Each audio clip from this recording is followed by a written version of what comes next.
Hey everybody, it's Jason Blaha here representing Jason Blaha Strength and Fitness, and today I want to chat with you guys and gals a little bit about oats and brown rice.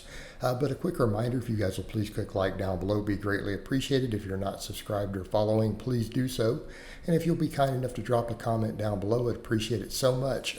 Again, these are topics that it absolutely blows my mind that anyone even listens to gurus when they say nonsense like this. And again, I'm someone who's spent a ridiculous amount of time studying nutrition, meta-analysis, also someone who lost 150 pounds when younger. I know a little bit about weight loss at this point. Again, lost 150 pounds without using any drugs to help, without a personal trainer, without a dietitian on my own. So it blows my mind as someone who lives this lifestyle and studies these things that people even go there. And we can jump into the anecdote in a minute too. Obviously, these are staple foods for bodybuilders, right? These are literally what you think of as bodybuilder foods, the leanest, most jacked people on earth. These are staple foods for them. In fact, this is two of the single most popular calorie sources. It's going to be brown rice and oats. And so again, the idea that they're not amazing for fat loss or body composition, then how do you explain that they're staple foods for the leanest, most jacked human beings walking the face of the earth? That's already a problem. That would, at this point, someone making that statement would look as stupid as someone saying, you know what, lifting weights isn't really good for building muscle. Okay? That's how dumb it should be in terms of anecdote. All right?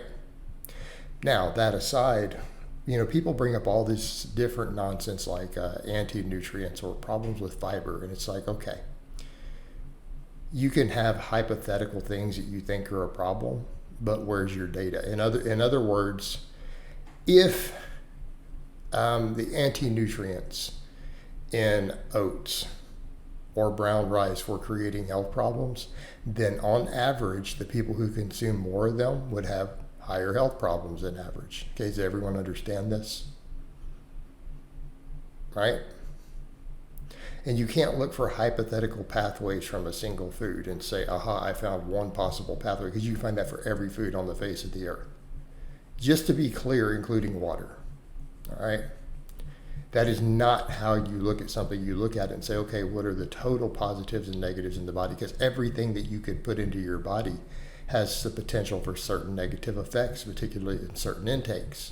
That's not what you look at, because that's silly. That doesn't even make sense. Because again, everything has good and bad in it. Foods are complex with thousands of different chemicals in every single food, even naturally occurring food that you eat. Okay? So that's not what you're looking at. We look at data. And on average, people who eat oatmeal are healthier.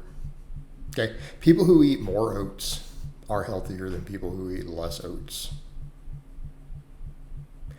Okay? So already you've got a problem with, well, that statistic can't be true because they wouldn't have better than average health. Like the people who eat more oats versus people who don't eat them wouldn't have these improved health outcomes. And it's true of all whole grains. But when you then look at clinical trials, like doctors all the time are like, yeah, I have my diabetic patients or my patients with atherosclerosis eat oats. And guess what happens? They start eating oatmeal for breakfast every morning. And we're talking oats. I'm not talking about adding other stuff. I hate it when people say, well, you could make a food unhealthy by adding enough junk to it. Yeah, okay, that's stupid. Like, if that is someone's reply, that person is probably too stupid to tie their own shoelaces. Okay? You can make a food unhealthy by adding junk food to it. Well, Jesus Christ. The sky is blue. It's almost the level of stupidity that's even, well, if you add a bunch of table sugar and butter to that healthy food, you can make it unhealthy.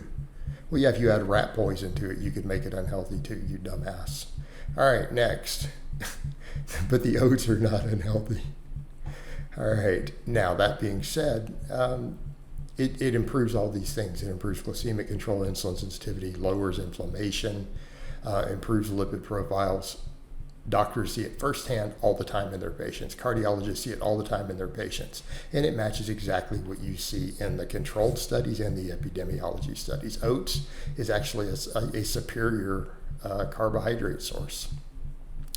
Same thing we get over into brown rice. People start talking about arsenic, and they don't realize all these other foods have arsenic too. Like I hope people are aware of that. The same person who's against oats or brown rice, your steak has arsenic in it, just in case you were unaware.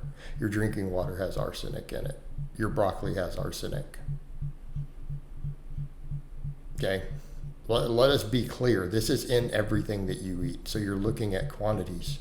Okay, so then you're going to be scared of white rice too, because brown rice has about 80% more to 90% more arsenic than, say, white rice.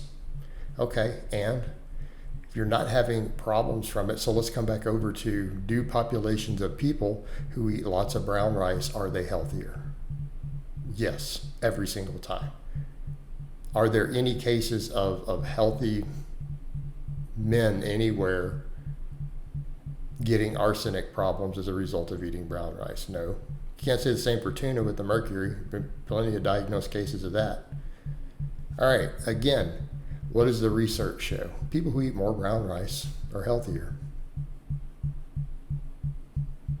Okay, let's state that again. What do studies show? People who eat more brown rice on average are healthier. Less obesity, less diabetes, less cancer, less cardiovascular disease. All right, fiber is your friend. These are both foods that have fiber in them. They're both also very rich in antioxidants. As carbohydrate sources, they are rich in antioxidants. Okay? They're both amazing for gut health. And I think that's one that has to be looked at, right? They're amazing for gut health, both in terms of the ability to, not just looking at glycemic control, we're looking at the fiber and the prebiotic aspect of them that improves your gut flora.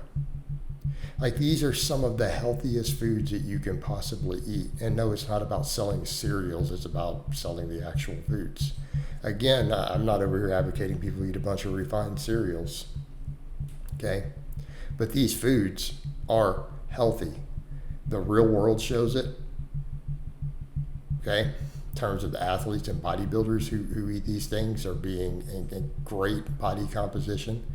In terms of epidemiology studies, they're extremely healthy.